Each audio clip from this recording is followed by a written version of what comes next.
ay pasabog. Mga kababayan, ito, ipinagtanggol ang pambababae ni Idol Rapi. Muisit na yan.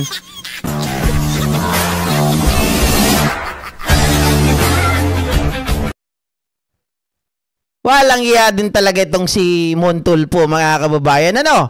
Dahil, katindi. Biruin nyo, imbis na pagsabihan yung kapatid, ipagtatanggol pa. Ano yung sinabi niya? Mga kababayan, okay lang daw. Ano ngayon kung mambabae ang utol ko? At least, mambabae. Kaysa naman manlalaki. Talagang, ay nako, anak ka ng po. Diba, mga kababayan? Ito po yung buong pahayag nitong si Montulpo. Sabi niya ganon. Pakita natin. Ayan, sabi niya ganon. Natatawa ako sa balitang kumakalat na isang senador ay nag-offer ng indecent proposal sa isang artista kuno ng 250K para bembangin ito. May mga haka-haka na ang kapatid kong si Rapi ang tinutukoy. Mga kababayan, sabi niya ganito, hindi ako makapaniwala na sa balita dahil takusa or takot sa asawa ang kapatid ko kay Jocelyn. Pero pagpalagay na natin sa totoo. Okay, mga kababayan. Ano ngayon kung nambababae siya? Ang nakakahiya ay kung nanlalaki ang kapatid ko gaya ng isang lalaking mambabatas na mahilig sa basketballista. Sino kaya yung tinutukoy niya na mambabatas na mahilig sa basketballista, no? Mga kababayan, meron pang pahirit eh. Pero isipin nyo ha, mga ka-GP natin, so, kahit saan po nating tingnan aspeto, ang pambababae, okay? Lalo na kung may asawa ka, yan ay masama sa tingin ng Diyos, labag sa batas, di ba? Masama din sa tingin ng tao. Di ba, mga ka-GP natics? Hindi mo dapat ipagmalaki. Hindi mo dapat sabihin na mabuti nga ng bababae kaysa manlalaki. Pangit yun. Pangit yun. Yun yung mga komento ng isang mga walang kwentang tao. Ibig sabihin, walang kwenta si Montulpo? Dahil nagbitaw siya ng salita na ganon, minsan wala siyang kwenta. Diba? Sabi niya, kung totoo man ang balita, granting but not admitting, ang sabi pa ng mga abogado, ano ngayon? Kilalang galante or generous si Rapi Tulfo. Aba, mga kababayan, generous talaga yan, matulungin talaga yan. Biruin mo, diba, sa programa niya, namimigay ng pera. Dito, kung siya talaga yon na tinutukoy ni Chelsea, mga kababayan, ay malamang sa malamang, talagang pinapatunayan na generous talaga siya. 250K to 300K. Tip pa lang, wala pang bembang. Samantalang si Digong, mga kababayan, di ba ayon kay Nino Barsaga, nung ito po ay nasa Malacanang pa, 120K. Isang buong gabi. Bawal pa magsuot ng kwintas, bawal magsuot ng hikaw, di ba? Bawal ang alahas. Diba? Tinalo niya pa si Digong Duterte. Parang kalahati lang, kulang pa nga sa kalahati. Sabi dito, mga kababayan, kilalang galante at generous si Rapi, nakakapamigay siya ng daan-daang libo sa kanyang programang Rapi Tulfo in Action sa TV5 at radyo. Sa kanyang bulsa nang galing ang pera, pinamimigay niya. Kasing galante siya ni Willie Rebillame. Parang, mga kababayan, sa pagbabanggit ng pangalan dito, parang sinasabi si Willie Rebillame ay isa rin sa mga tao na kilala niyang personalidad na nagbabayad din ng babae. 'Di ba? Kung 'yun ang gusto nyong sabihin dito, mga kababayan, ay malamang sa malamang kaya nauubos ang pera nitong si Willie. 'Di ba? Guys, pahingi naman ng like nyo dyan, sa mga nandito ngayon. Ha? Sabi pa dito, bago pa man naging senador si Rapi at Congresswoman si Jocelyn ay mayaman na silang mag-asawa. Wala naman tayong pakisayaman nila Wala tayong pakisayaman nila. In fact, mga kababayan, as a public servant, 'di ba? Dapat maging ehemplo kayo. Good example to everybody. Hindi pwedeng ganyan. Kasi dito, imbis na ikondina, 'di ba? Parang ang dating sa akin ng statement na ito ni Ramon Tulfo or ni Mon Tulfo, mga kababayan, ay kinukonsinti niya yung kapatid niya na it's okay naman babae, may pera naman 'yan Kaysa man lalaki siya. 'Di ba, mga kababayan? Ganun ang gusto niyang gawin. Gusto niyang sabihin na okay lang 'yan. May pera naman 'yan, lalaki naman 'yan.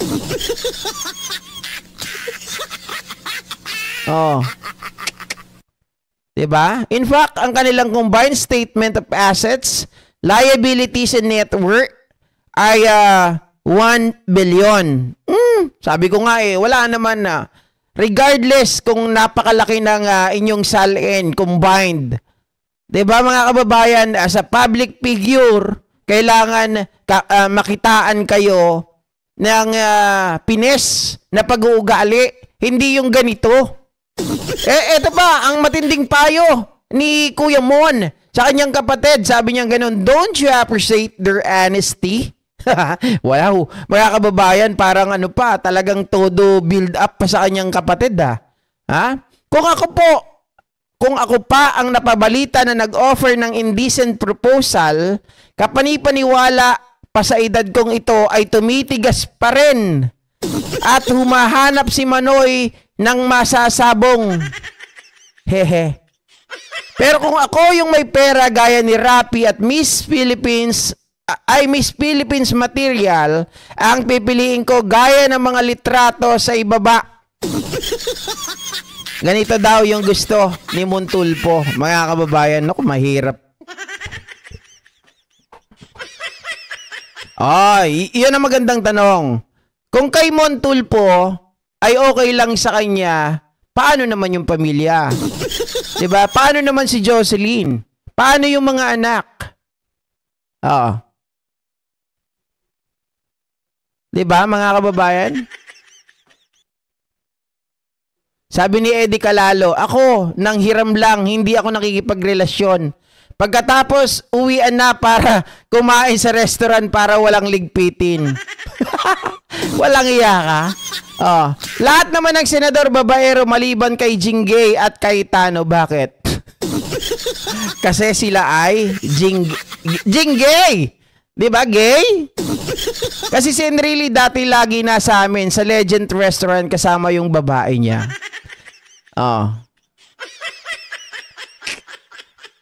Diba? Yung pamilya ni Rapi, okay lang kaya namang babae siya at mga anak? Syempre hindi. Diba? Natural na yung lalaki, ma'am babae GP. Tama naman sabi ni Mon, kaysa man lalaki. Isa rin to si Myra's Channel Hindi, syempre mga kababayan, tama kayo, literal, di ba? Literal, kaysa man lalaki ang isang lalaki. Pero mga kababayan, sa mata ng Diyos, sa mata ng batas, lalo kapag may asawa ka, di ba? At lalong-lalo na isa kang public servant, public figure, dapat hindi ka makitaan ng ganyang asal. Kung pwede, itago-tago nyo naman. Di ba, baby agad? Itago-tago nyo naman. Kasi maraming umiidolo sa inyo Sabi nga dito, mga kababayan, sabi dito, lakas talaga kay Idol. Likas talaga kay Idol. Tumulong sa nangangailangan. Diba? Wow, apakagalan din naman ni R na may letter F sa apelyedo. May Y pa. Sa pangalan.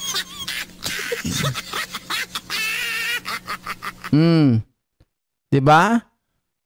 Easy lang yan pag nakarobas. Ay, nako. Mga kababayan. Anyway, bahala sila sa buhay nila. Do? Malalaki na sila at may pera naman sila. Pero sana, ang hiling lang natin ay hindi po yan galing sa tax ng bayan. At sana hiling natin, di ba? Hindi po yan ang galing, mga ka-GPnatics. Manggaling, yun nga sabi ko kanina, tax ng bayan. Baka mamaya kinukurakot lang, tapos ipamimigay lang sa mga chika baby. Sabi ni Lunatics, kung noon may asim pa ngayon, magrobas ka GP. Bakit nagsalita yung girl? Tanong lang. Tinanong siya Di ba? Siguro mga kababayan, ewan ko kay girl, bakit niya sinabi? Siguro, ayaw niya magsinungaling, kaya kahit papano, nagbigay siya ng clue. Kaya lang yung clue, easy na lang na na malaman kung sino yun. Sabi ni Marilyn Ortiguero, yan ang buhay kung kailan tumanda ay sa kamang babae.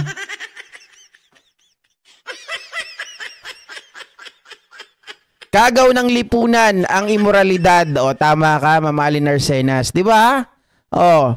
Kasi sabi ko nga sa inyo kanina, kung si Rap ito, taliwas sa kanyang ipinapakita sa kanyang programa. Ibig sabihin, katarantaduhan lang yung programa niya. Yan ay for the sake of the views, for the sake of their revenues, at for the sake na siya ay pumasok sa politika. Di ba?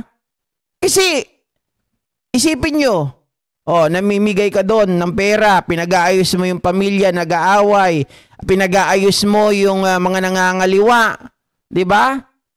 Tapos ngayon, ikaw kumakanan, kumakaliwa din. Di malala. Okay? So ito naman ang pag-usapan natin, mga ka-GP. Ako, bilis Ang bilis ng oras pag walang kasama dito. Ang konti natin. Okay, ito naman ang pag-usapan natin, mga kababayan. Pag-usapan natin itong si Sara Duterte. Ayan. Napapabalita, mga ka-GPnatics, speaking of Mon Tulfo, meron na naman siyang bagong